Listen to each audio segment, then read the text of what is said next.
Hello, everyone. Good evening. It's my absolute pleasure to welcome you all on behalf of Team Avatar and my Avatar to the Diversity Mahotsav 2023.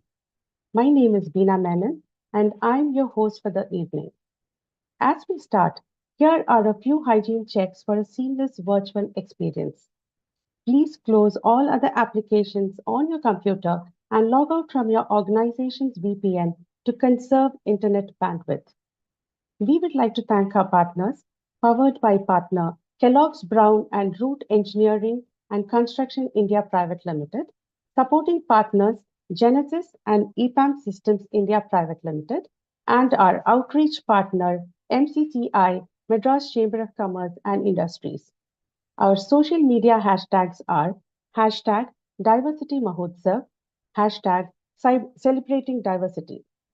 Do post your experiences at Diversity Mahotsav on your SM handles with the hashtags. I would also like to inform you that all the Diversity Mahotsav episodes are being live streamed on our YouTube channel. You can watch the Diversity Mahotsav live on YouTube. Click on the link that is pasted on the chat window. My dear esteemed guests, welcome to the day 7 of Diversity Mahotsav, where we celebrate not only diversity, equity, and inclusion, but also the very essence of what it means to celebrate our human kaleidoscope. The Diversity Mahotsav marks our individualities, a recognition of our combined resilience. Let's embark on this extraordinary celebration where cultures merge while facing challenges to unfold diversity. Diversity Mahotsav is a month long festival of sharing, learning, celebrating the uniqueness of every individual. The celebration is hosted by myavatar.com, which is the brainchild of Dr. Soundarya Rajesh, founder president of that group. Dr. Soundarya Rajesh is among India's most prominent leaders in the space of women's workforce participation. Avatar, the social enterprise founded by Dr. Soundarya, is India's only organization that provides both strategy and implementation solutions in diversity, equity, and inclusion. Her work in creating careers for women in the Indian workplace is unparalleled, for which she is referred to as the career doctor. Not only is she among the earliest and the most impactful voices to speak, write, and teach about gender inclusion, she has also helped hundreds of companies hire thousands of women professionals through Avtar's work. She is a powerful speaker, author, and a very sought after DEI strategist. The miracle of mindfulness explores the joy of living life moment by moment with joy, curiosity, and compassion. In a world that often moves at a very overwhelming pace, cultivating mindfulness has become essential for managing stress, enhancing well being, and fostering a deeper connection within ourselves and others. In this session, we will embark on a journey to understand the core principles of mindfulness and its practical applications in daily life. Together, we will explore some easily implementable practices that can enable you to navigate life with clarity and joy. Let's discover the profound impact that mindfulness can have on our mental, emotional, and physical well being. So, Get ready to embrace the present moment and unlock a path to a more mindful and fulfilling life. Take us through this journey. We have with us Dr. Nandini Murli, Vice President, Learning and Research, Avtar Group. Dr. Nandini is a diversity, equity, and inclusion professional, author, and a certified life coach with a focus on loss and transition. She has a doctorate in gender studies, two postgraduate degrees each in English and psychology, a diploma in journalism, and advanced degrees in teaching English as a foreign language from English and Foreign Language University, Hyderabad. She is a professional certified storyteller and NLP master practitioner. Dr. Nandini Murli leads the workshop vertical at Avdar, which offers a range of women centric trainings to build the capacity of women professionals in a contemporary context. Her post graduation in English and psychology sparked her abiding interest to explore the intersections of language and human behavior.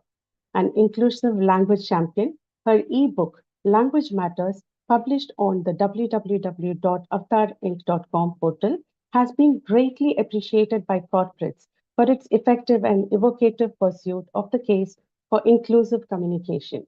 A seeker on a sacred quest, her daily spiritual practices enrich her personal space and her writerly life. Passionate about wildlife photography, Nandini loves to wander the forest with her camera. She is the author of six books that span genres as diverse as fiction, non-fiction, Indic studies, translation, and poetry. Welcome, Dr. Nandini. So, without any further delay, let's embark on the great journey together to unlock a beautiful path. It's over to you, Dr. Nandini. You. Thank you, Beena. Thank you for a lovely context setting and for the very warm introduction. Hello, participants. Welcome to the session, and I'm looking forward to a very meaningful engagement with all of you over the next 1 hour. As I just give me a second while I just pull up my slides. Here we go. Welcome to the session on Miracle of Mindfulness. How do we live life moment by moment? I'm a mindfulness and meditation practitioner, and I really understand. And even for me, it is despite my committed years of meditation and mindfulness practice, I just find it is so much easier to live life on default. When we live life, most of us live life on autopilot. We just do things as if we are programmed to do it without even really reflecting about what is it we are doing and why are we doing it. So in the sense, most of us live in the past or in the future. And as a result, the beauty, the joy, the miracle of the present moment is often so lost on most of us. It's there and we just look for it elsewhere. So I'm hoping that this session in over the next 1 hour, we would at least unpack some of the essence or the basic concepts of mindfulness and how do we engage with mindfulness on a moment to moment basis in our everyday life. So I just love this quotation by Thich Nhat Hanh. Thich Nhat Hanh was a Vietnamese Zen monk, and his books have influenced me very deeply. For those of you who love reading, please explore his tremendous range of books. One of them is The Miracle of Mindfulness. I just love this line. He says, if you touch one thing with deep awareness, you touch everything.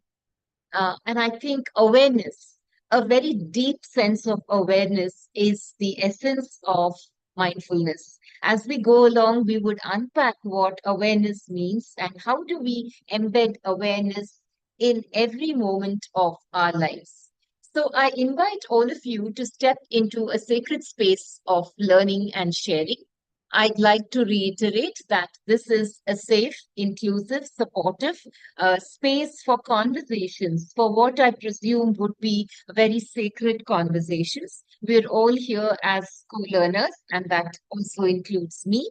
Hence, each of us has an individual and collective responsibility to enrich the space with our sharings, experiences, and perspectives. Please use the chat option widely. Should you at any point be called to share something, please feel free to step in, unmute yourselves, and perhaps at the end of the session, we could also have a round of Q&A. So this is once again a sacred space for learning and sharing. And I love this is one of my favorite quotes again. The capacity to learn is a gift, the ability to learn is a skill, and the willingness to learn is a choice. So here's hoping that each of us is stepping into this sacred space very choicefully and also very joyfully. This is Avtar's vision.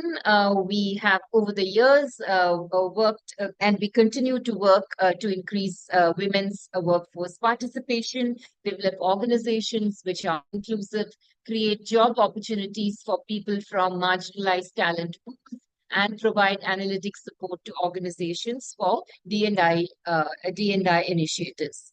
In this 1 hour, our methodology would be experiential, interactive, reflective, and participatory. Whatever we would be unpacking today, we would try as much as possible to root it in our everyday experience, in the reality of our experiences, personal and our life experiences. The methods we would be using would consist of a combination of conceptual inputs, videos, case studies. I'm not sure whether we'd have time for case studies, certainly activities, and of course, plenty of action points. A disclaimer, in 1 hour, I do not claim to say that every one of us here would really get a hang of mindfulness, but I certainly am certain that all of us can indeed get started with engaging with mindfulness, which is a journey and not a destination. Another very important disclaimer here: if any of you is driving, please drop off the session, because we would be doing a few body mind exercises which can take us into an altered state, and that is not compatible when we are driving. And also, if any of us is on psychiatric medication, please ensure that you have the permission of your mental health professional to attend this session. So with that, the objectives of today's session is we're going to build our knowledge, attitudes, and skills on mindfulness as a critical factor in leading a very meaningful life and a very joyful life, both in our personal and professional spaces. We're also going to explore, unpack the concept of mindfulness and how do we leverage it optimally in our personal and professional lives. Here's what the session outline looks like. We unpack mindfulness. We look at what are the benefits of mindfulness, a couple of mindfulness exercises, the Bloom framework, which is very interesting. And I hope that we all bloom in the mindfulness space like beautiful flowers. Mindfulness at the workplace and the impact of mindfulness at the workplace. How do we create mindfulness at work? And some, of course, individual action points. And finally, we conclude with a guided breathing exercise. So let's begin with this very interesting activity. This is called the body scan activity. For this activity, I'd really like you to do nothing, literally nothing, but just sit back. I hope all of you, each of you is seated comfortably. I'd like our backs to be erect and the feet placed firmly on the ground. Please close your eyes and just listen to my instructions. I hope it's clear. Feet firmly on the ground, because it's important for us to stay grounded. Sit comfortably, back erect. Okay. And just listen to, I will guide you through this exercise. Please keep your eyes closed. We're now going to get into a very beautiful, deep state of relaxation. I would want us to take a few deep breaths. Inhale through your nostril At the same time, watching your abdomen expand like you did when we were babies. Inhale oxygen and gradually, slowly exhale all the negative tensions, toxins, carbon dioxide, and everything that is blocking you. Watch your breath. With every inhale and exhale, you're going deeper and deeper, deeper and deeper into a very beautiful state of relaxation. Watch your breath, connect to your breath. If you come across thoughts, feelings, sensations, just watch them. Just let them come and go. Just let them drift like leaves in the wind. Just watch them, just observe them. Do not judge them. Let them just come and go like the gentle breeze on your skin. With every breath, you're going deeper and deeper, deeper and deeper into a beautiful state of relaxation. Please be very aware and very attentive to everything that is happening both inside you and outside. If you hear noises, if you hear sounds, if you hear anything, please be aware of it. Also, be aware of the ebb and flow of your breath, the rise and flow of your breath, like the waves and wavelets in the ocean. I'd like us to start scanning our body from head to toe. We begin with our head. I want you to observe, take in all the sensations around your head. Feel everything around your head, your skull, the back of your head, your forehead, your eyebrows, your eyes, your nose bridge, mouth, cheeks, jaws, and the teeth. Let your teeth rest gently on each other. Stay in touch with your breath. Stay deeply connected with your breath. The breath is the sutra that connects the body and the mind. With every breath, you're going deeper and deeper, deeper and deeper into a beautiful state of relaxation. I'd like us to scan the neck region, the shoulders, the front and back of the neck, the shoulder blades, and we go down our arms, our hands, our wrists, our fingers, the hands, the palms of our hands. Watch, feel the blood gushing through your body.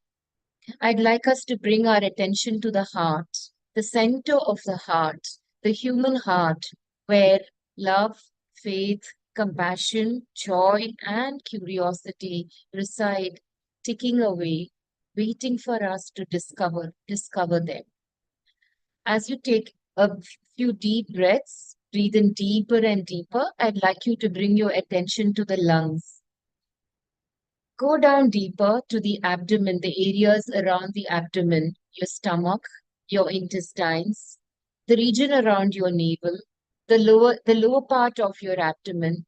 I want us to be aware of the pelvic region, all the organs in the pelvic region, the front and back of our thighs, our knees, the the shins of our feet, our ankle, our feet, toes. From head to foot, every inch of our body is throbbing with vitality, with energy, with peace.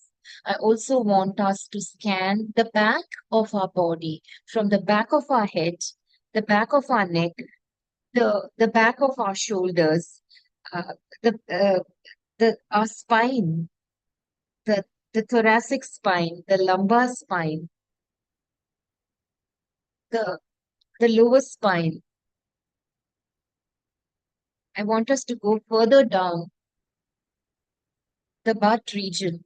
I want us to scan further the back of our thighs, the back of our feet, and the toes, and the palm of our toes. Every inch of our body has been scanned. We are in a very beautiful, deep state of relaxation. And as we did this exercise, we are getting connected in a very deep way to our breaths, the rise and fall of our breaths, the fall and rise of our breaths, like the waves and wavelets in the ocean. Whenever you are ready, for the rest of the session, I'd like us to stay connected with our breath. If thoughts come in, feelings come in, let them come. Let them just come and go like the clouds in the ocean. Whenever you are ready, please very gently, very slowly open your eyes. I'd like us to rub our hands together and place it on top of our eyes. And whenever we are ready, please open your eyes. Take a few minutes to center ourselves. Before we go any further, would anyone like to share what was the experience of the body scan like? What did you notice? By the way, there's nothing right or wrong here. So it's just your experience. I'd like to hear a few voices. Please feel free to use the chat option as well. Yes, Anugya, yes.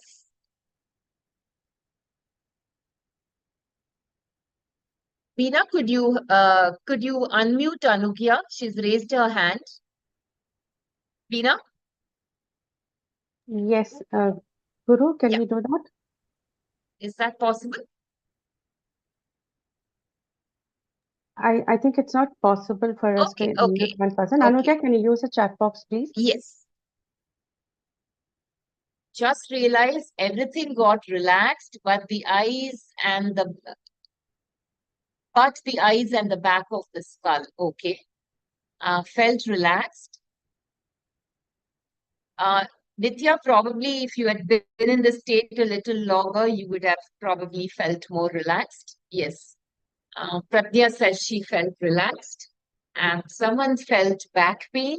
See, for me, it's also so very beautiful, each of these responses, because it's telling us that we are getting connected to our bodies. Sure, tears were rolling out, but was able to feel every part. Okay, had a headache, felt so much better. Headache, tears, for me, all this is very, very beautiful because it's a sign that we are releasing something.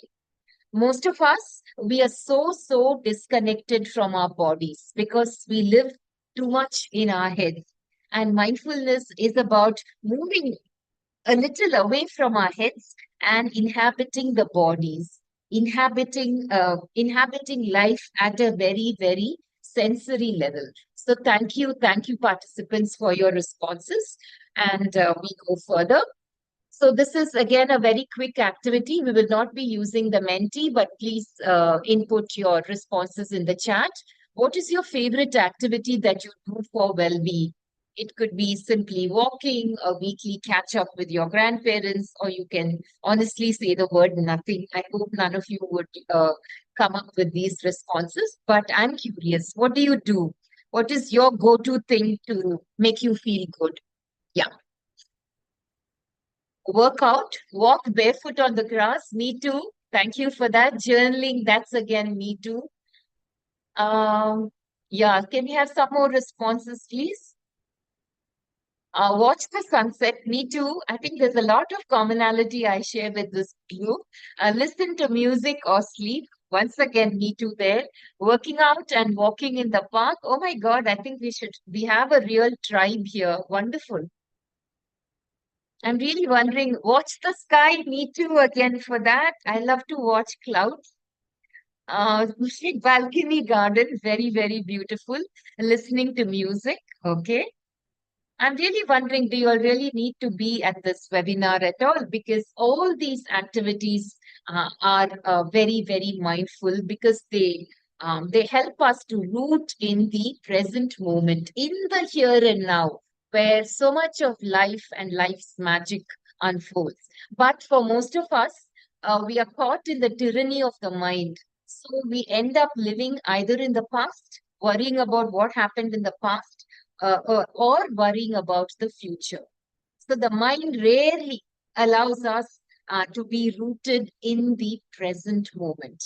And mindfulness is a tool or a strategy where we slowly, with compassion, with curiosity, with persistence, enable the mind to Slowly come back and get grounded in the here and now rather than always living in the then and there. So here we go again. Mindfulness. By now, I'm sure we would have all got an inkling of what mindfulness is. In very, very simple terms, it's simply being attentive to the present moment. It is being aware and being grounded in the here and now. It is being aware, it's being acutely self-aware, being present. As I said, we tend to live in the past or the future, and even when we listen to people talking, I'm not sure how many of us truly listen. I'm sure we all hear people talking. Why don't we listen? Because we're so preoccupied about formulating a response. What do I say so that I sound very, very smart and intelligent? Or we would be preoccupied about, yes, I have something very urgent coming up in half an hour. So, what am I going to do? As a result, we are never, never truly there with the other person when we are communicating. And this is true of our personal space as well as in our professional spaces. This is the psychologist John Kabat-Zinn, who in modern psychology has done tremendous work in mindfulness. But before I begin any further, I think mindfulness is a core concept in several Eastern traditions, like yoga, Buddhist meditation. Both these Eastern traditions, Oriental philosophy and practice, they are rooted in mindfulness. In the yoga tradition, we refer to it as, I don't know what exactly is the closest we can get to it, but dhyana. Though, of course, dhyana is meditation, it's not mindfulness, but we'll come to that later. But yoga and Buddhist meditative practices are based on mindfulness. And John Kabat-Zinn was one of the modern psychologists who brought this concept of mindfulness, which is essentially an Eastern practice into modern psychology. He therefore made it far more accessible for a wider cross section of people.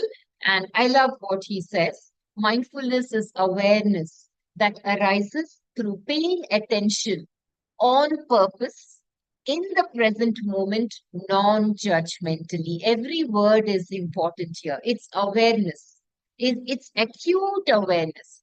When you are mindful, you are just aware of what you are paying attention to. Everything else is blocked out.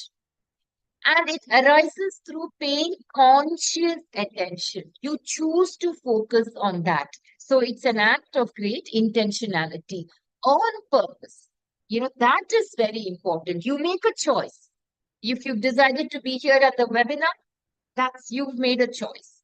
In the present moment, when you are mindful, you're not bothered about what's even going to happen in the next nanosecond.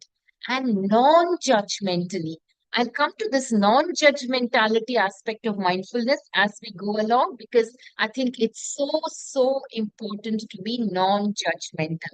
I'm sure we've heard of the word non-judgmental, but as we go along, we unpack what exactly do we mean by non-judgmentality in the context of mindfulness. John Kabat-Zinn has got fantastic books on mindfulness. He is the pioneer of mindfulness-based stress reduction therapy. I have a few of his books in the resources, so those of us who love reading can go into this. We're just going to watch this very, very interesting video on what is mindfulness. Just give me a second. Yeah, here we go.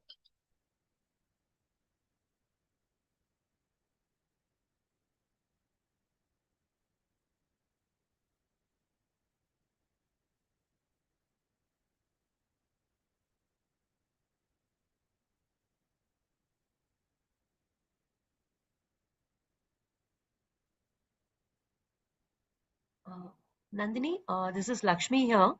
We Yeah, can't hear audio. Do you want to stop playing and play it again? Enable the okay. sound and then play it again?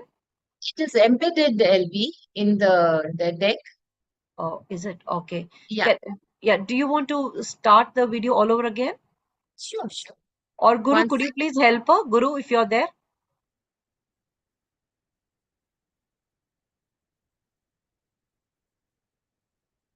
Nandini, can I suggest Adira play the video? If you can stop it, Adira can play. Adira is there in the, Okay. yeah, yeah. Adira, go ahead. Yeah, thank you.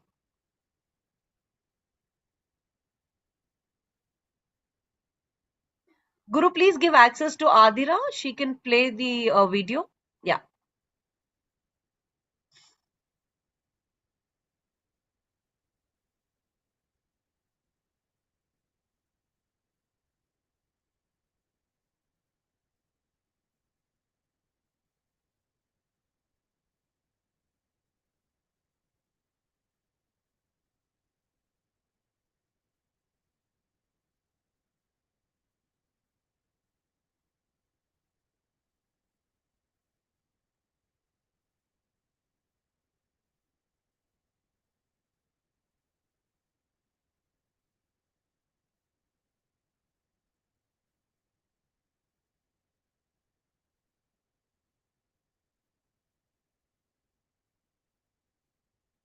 LV to, okay. Mindfulness is actually a way of connecting with your life. And it's something that doesn't involve a lot of energy. It involves kind of cultivating attention in a particular way. So, the way I define it is it's paying attention on purpose in the present moment, non judgmentally. And then I like to add sometimes as if your life depended on it because it does. Attention is the faculty that allows us to navigate our lives in one way or another and to actually know what's happening or know that we don't know what's happening and find ways to be in a wiser relationship to things that are going on in our lives than being at the mercy, say, of our own emotional reactions and crazy thoughts and fears and so forth. So it's paying attention on purpose in the present moment, non-judgmentally, as if your life depended on it. So paying attention to what, you might ask? Well, it doesn't actually matter. It's the attending itself that's important, more important than what it is that you're paying attention to. But that said, if you start to pay attention to how much attention we pay to anything, you begin to notice that the mind is all over the place. It never sits still. It's got this idea and that opinion and this reaction, and we spend a huge amount of time planning and worrying about the future, and a huge amount of time reminiscing about the past and who did what to whom, or why it worked out this way, or why it didn't work out this way. And the present moment, which is the only time that we're ever alive in, the only time we could learn anything, express any kind of love or emotion, the only time we could be in our own body, the only time we can see or hear or smell or taste or touch or communicate, is now. And yet the present moment gets completely squeezed out by all of our preoccupation with the future and the past. When we start to pay attention to our own mind and our own body, it's like reclaiming your life. Mindfulness is not a technique, although there are many, many different ways to cultivate mindfulness. It's actually a way of being embodied, being in some sense in equilibrium with the comings and goings of the outer world, and even the comings and goings and the ups and downs of having a body, which of course has its wonders and is also at sometimes seriously problematic when we're dealing with health problems of one kind or another, or things that can happen to the body. And as long as we have this capacity for awareness, why not develop it? Much of the time, if you think about our educational system and how we grow up, we are trained more and more and more to get into thinking. And thinking is wonderful stuff, very powerful. Some of the greatest achievements of humanity come out of thought and out of imagination and out of creativity. But the other piece of it that's equally as powerful as the capacity for thought is the capacity for awareness. But we get no training in awareness and attention, huge amount of training in thought. So a lot of the time when we get into bed at the end of a long day, we can't deal with our thoughts, then we can't sleep. They just kind of perseverate over and over and over again. The same thoughts. We want to shut them out. The more you try to shut them out, the more they come in, and pretty soon you don't get to sleep, or you wind up with, basically chronic anxiety or some kind of condition or other. Depressive rumination can spiral you into depression, a little bit of sadness, and then that triggers this kind of perseverating constantly. What's wrong with me? Why don't people like me? Why didn't she look at me? Whatever it is, these are all thoughts. I'm no good. I'm too old. My life it's all downhill from here. All of those things, they're only thoughts, but most of the time we think of them as the truth. So what mindfulness does, in a way, is it embraces the actuality of the mind, the heart, the body, and our relationality with the outer world, and gives us new degrees of freedom to navigate the ups and the downs and the ins and outs of our relationships with life, with other people, with our own aspirations and our own fears, and also, and most fundamentally, with our own body. Now, most of us don't want to go anywhere near our own body except under very specialized circumstances at particular times. It seems like, wow, it's wonderful to have these bodily experiences. But a lot of the time, we're just pretty much up here. Thinking, and really believing so many of these thoughts as the truth that we wind up in a very narrow band of what's actually possible for us in terms of our human experience.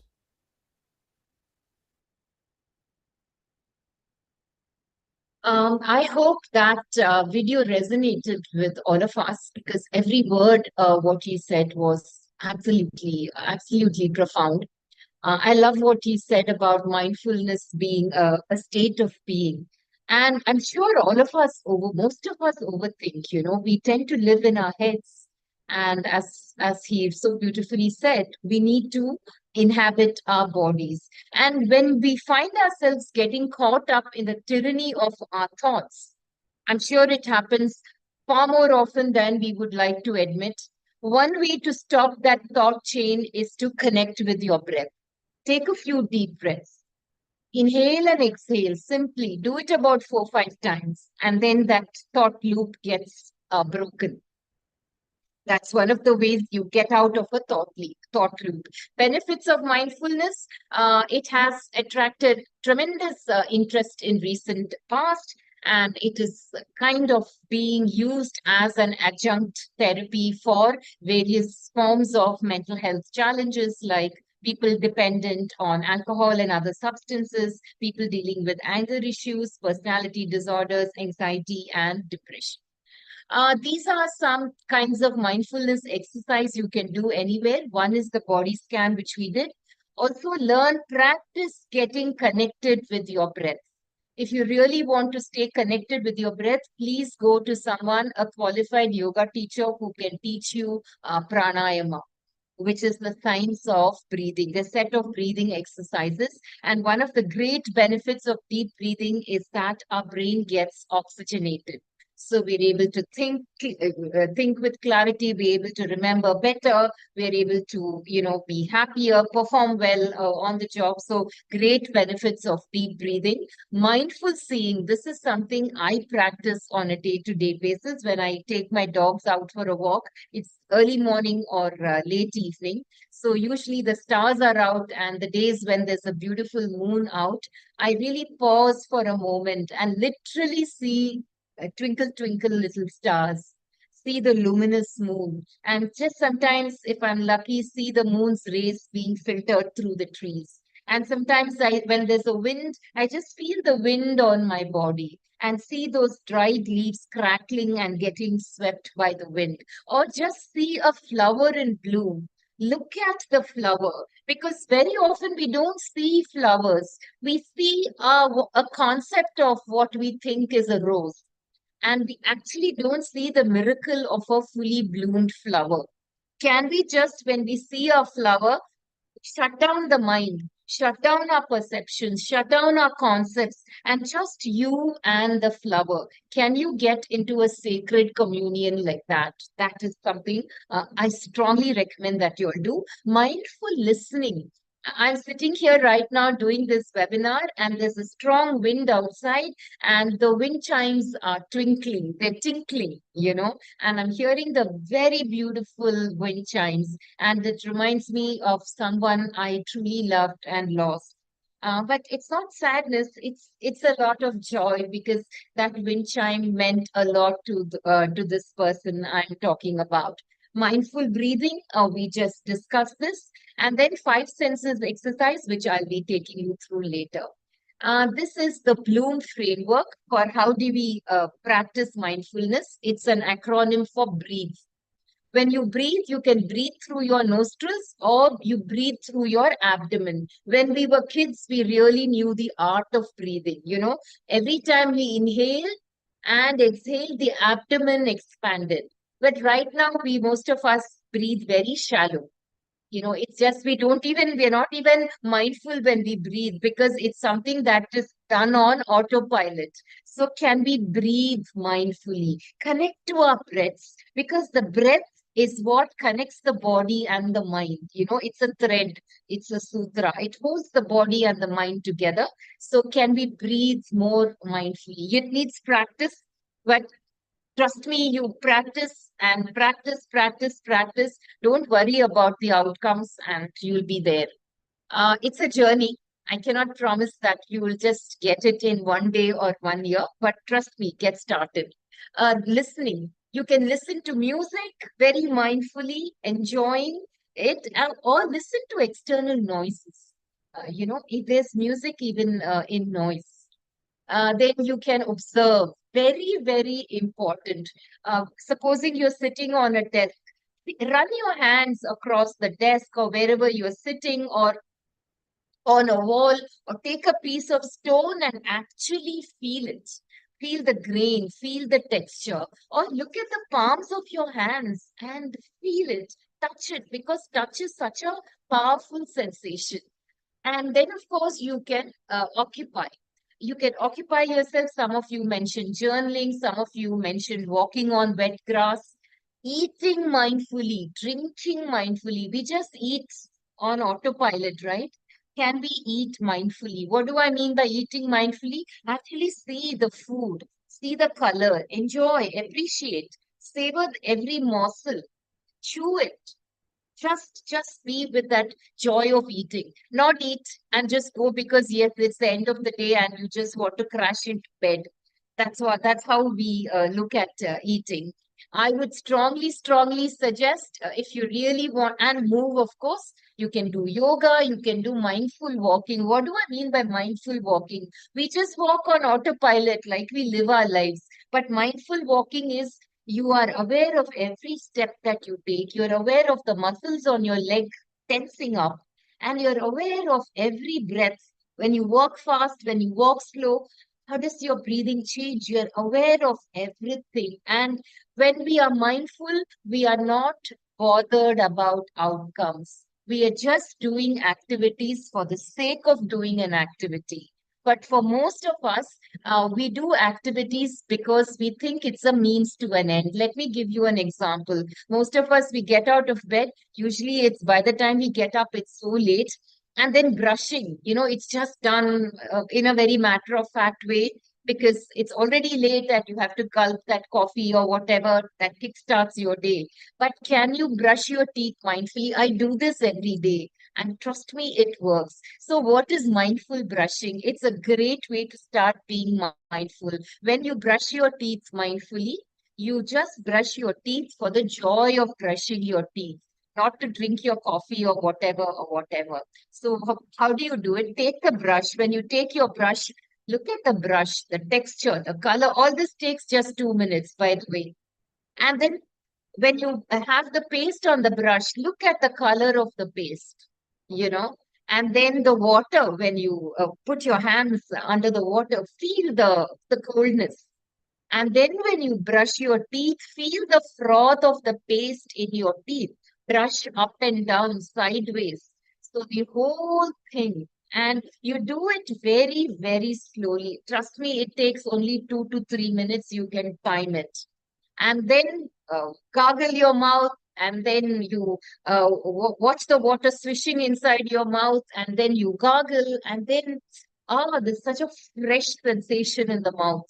So that is, and then of course you wipe your hands, look at yourself in the mirror, and then probably say, today's will be a wonderful day. That's a great affirmation to start the day with.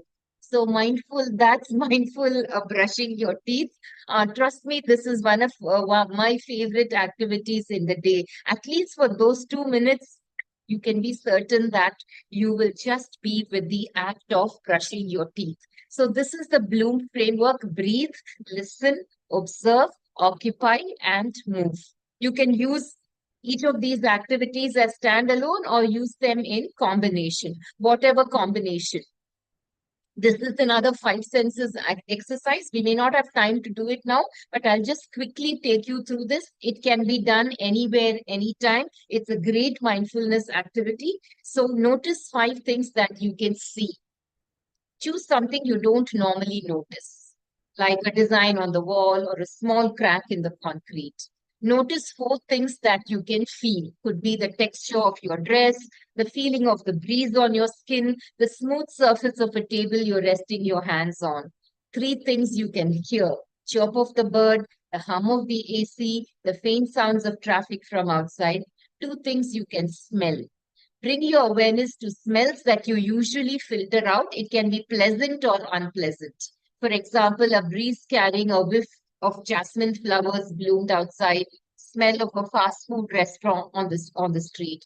One thing you can taste. Taste the coffee that you had some time ago, or taste a piece of gum. Whenever you have activities, and when we are mindful, we engage with all our senses, or at least with as many senses as possible. So mindfulness at the workplace, these are some instances of organizations who have implemented mindfulness at their workplace. Google, it has offers more than a dozen mindfulness courses. One of them is Search Inside Yourself. Since 2007, has had thousands of alumni. Participants report being calmer, more patient, and being able to listen. Intel also offers mindfulness program, and they've noticed increase in overall happiness and well-being and greater levels of engagement. And General Mills also offers mindfulness programs to its employees in its Minneapolis headquarters. They're designed to improve employee focus, clarity, and creativity. And along with mindfulness, they also combine yoga and meditation sessions. Um, Impact at the workplace. Why are we even talking about mindfulness, especially at the workplace? It boosts emotional intelligence, enhances resilience, gives us a greater sense of focus, enables us to be more innovative, enhances creativity, builds stronger relationships, nurtures greater engagement, and also nurtures greater camaraderie among employees. I think those are sufficient reasons for us to practice mindfulness at the workplace. How do we create a mindful workplace? Be your own role model. Lead by example. Mindfulness is a journey.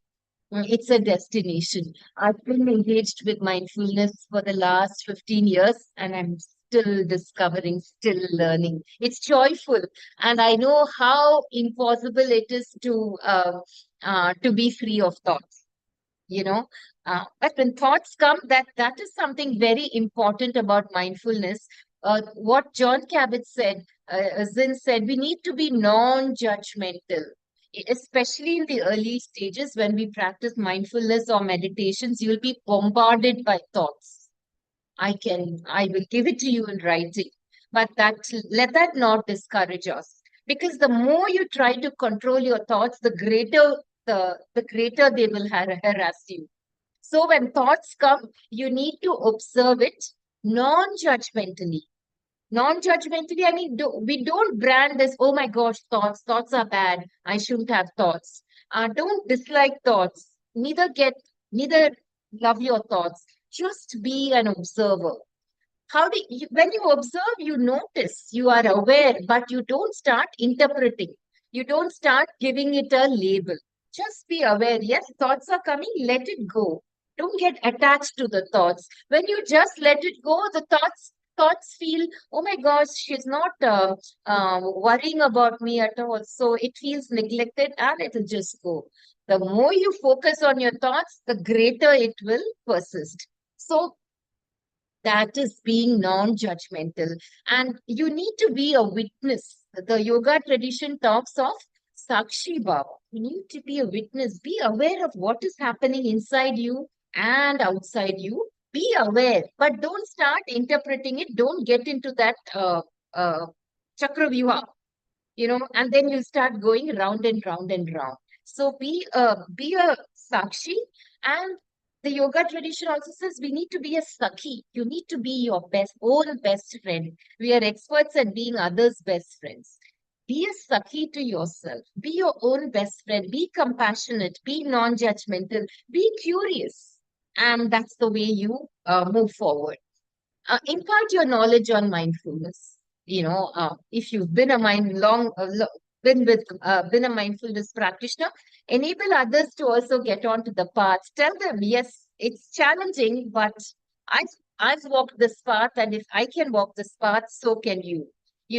Answer those FAQs. Is it okay? I'm not able to control thoughts. You need to reassure them. Even today, I struggle with thoughts when I sit down to meditate, but it gets getting better and better. I have to admit that. Pause and reflect. Have view of all perspectives and not just yours. Very, very important. That's what is meant by being a Sakhi and a Sakshi. Appreciate and give gratitude. This builds trust and respect. Break and get back. Self-care is so, so important. And remember, breathe. The next time you find yourself getting stressed or getting reactive, all it takes is to connect to your breath. When you feel like, you feel compelled to say something which later could get you into trouble, when you find that you're likely to get impulsive, pause, connect to your breath, take a few deep breaths. It buys time. And then you learn to step back, literally and metaphorically step back, see the situation as if it's happening to someone else, and then you get a lot clarity. This is Thich Nhat Hanh, and we're going to watch this fabulous video where he talks about staying in the present moment. Adira, it's over to you.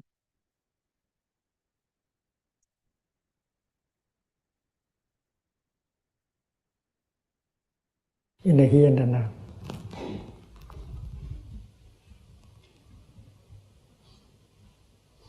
When you breathe in and bring your mind home to your body, you are established in the present moment. And you notice there are so many refreshing and healing elements available in the present moment. There's also many conditions of happiness available in the present moment. And with that awareness to generate a feeling of joy and happiness is very easy.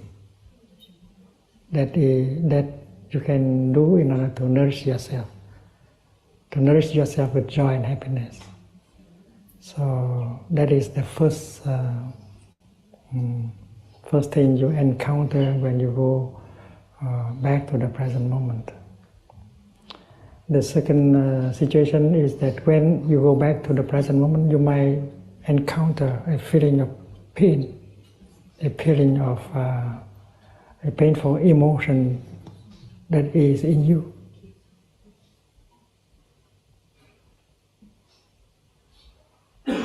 In fact, a painful feeling, a painful emotion manifests from time to time. But when it begins to manifest, we don't like to be there, so we try to run away, pretending that it is not there. So no one is there in order to take care of the painful feeling, the painful emotion. So going back to the present moment here is no longer to recognize the elements of joy and happiness, but to have a chance to take care of the pain in ourselves and to transform it. So even if the present moment is unbearable, to go back to that moment is the only chance for us to do something in order to calm it down and to transform it.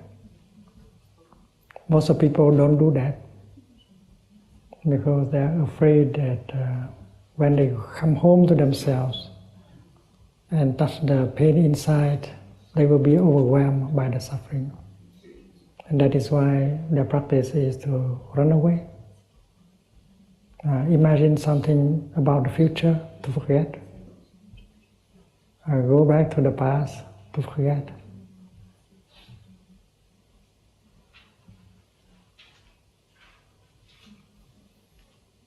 But the past and the future, they are like images, not reality. Only the present moment is real.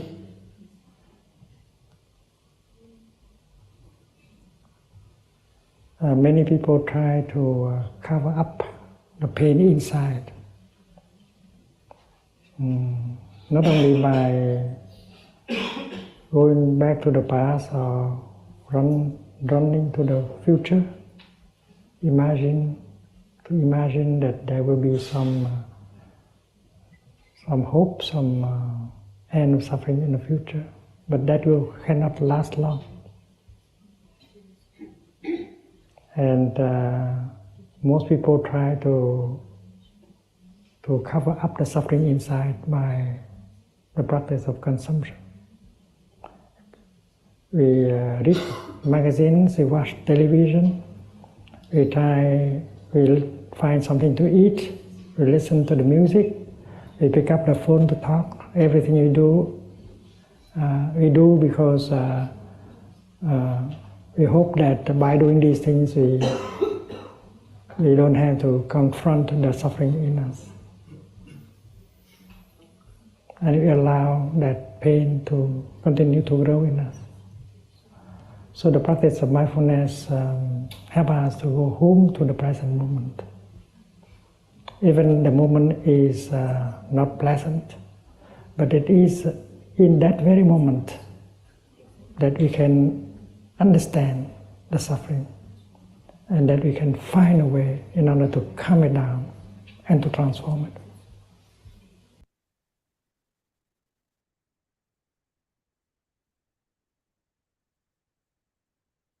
I think we're almost done. Just give me a sec.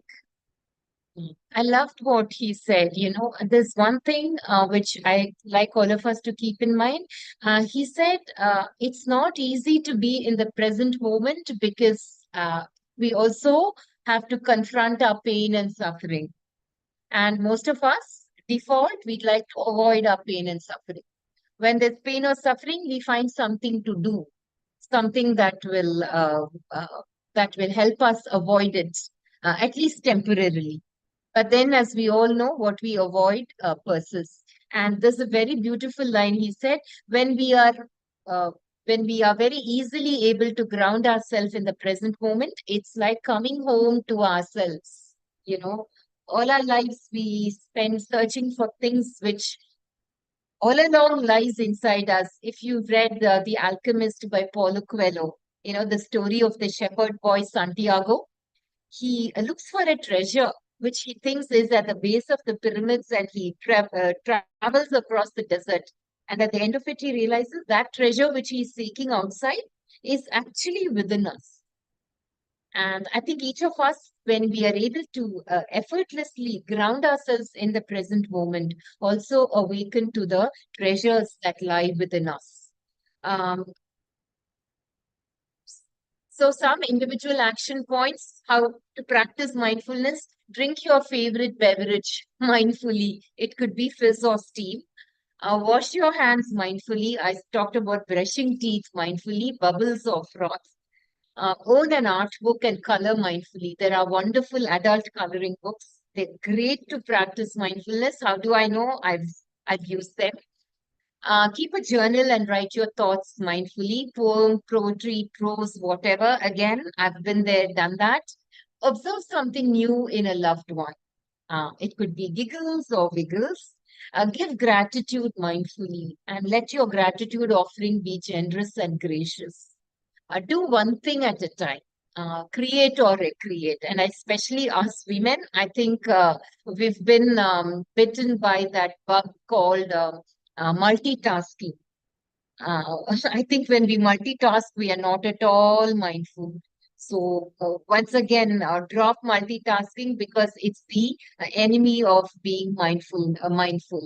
And the human brain can only focus on one thing at a time. Stretch, eat, sleep, repeat. If you've seen dogs or cats, they are masters at it. And they really, really live in the present moment. If you share space with pets, you'd get plenty of opportunities to observe that they just inhabit the present moment. Unlike us, probably they don't have a fantastic brain as we do, which is both a boon and a curse. And I think, as John Cabot said, thinking is wonderful. We need to be able to use it constructively, just where it's needed. We can't let thinking run and take control of our lives. And I'm concluding with this. This is Sharon Salzberg who said, "Let the breath lead the way." And I do hope that we could just start getting connected with our breaths in a very, very conscious and in a very, very uh, deepen our connection with our breaths, with our bodies, and some guided mindful breathing exercises. One is you can easily do this anywhere, anytime. Sit or lie down in a comfortable position. Observe your breath on the inhalation. Observe it on the exhalation. Focus on your breathing when you realize when your mind is wandering. The mind will be all over the place. Never mind, be non judgmental. Just notice it and connect to your breath.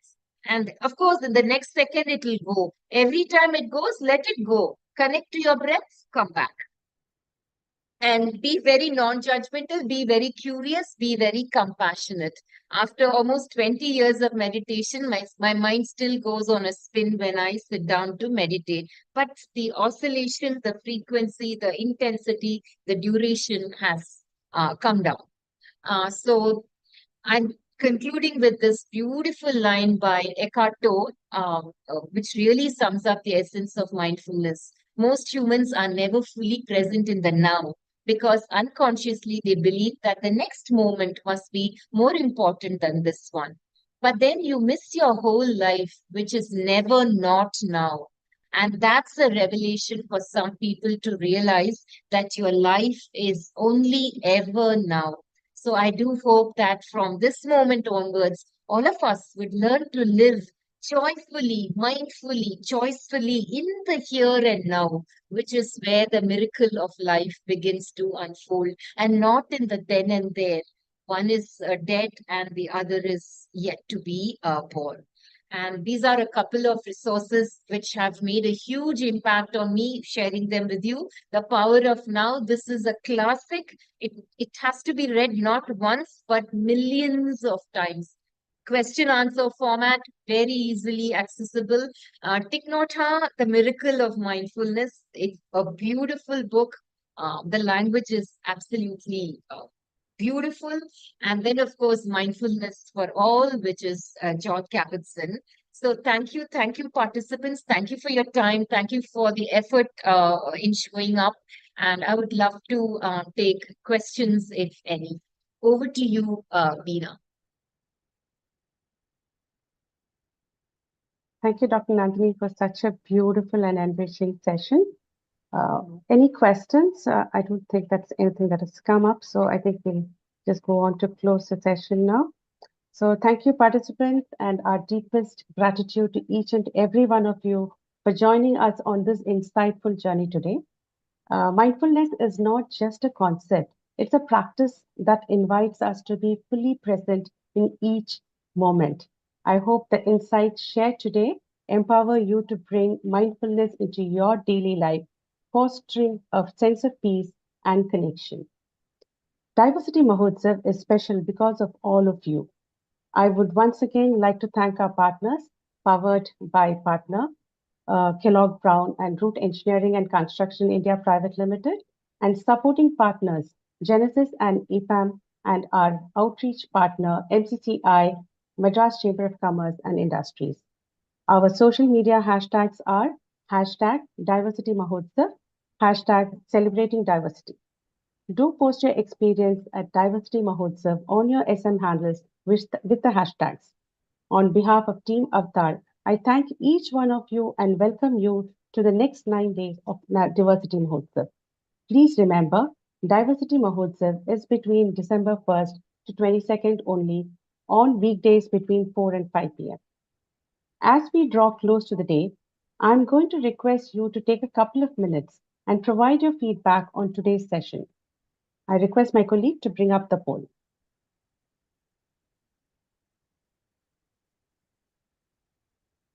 How would you rate today's session on a scale of 1 is to 5, 1 being the minimum and 5 being the maximum?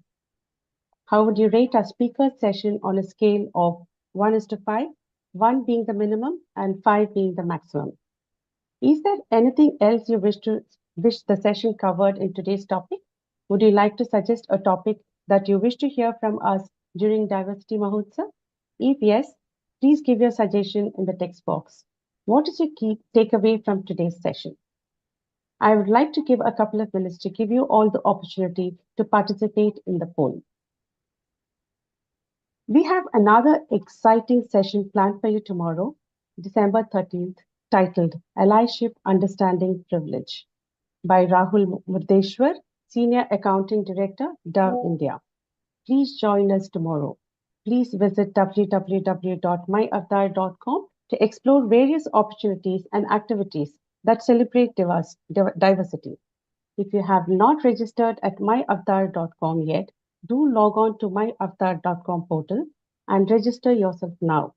Browse through to find jobs that might suit your skill sets, read articles of interest, upskill yourself through various webinars conducted exclusively for you. Signing off today is Beena Menon. Take care, stay safe, and have a wonderful evening.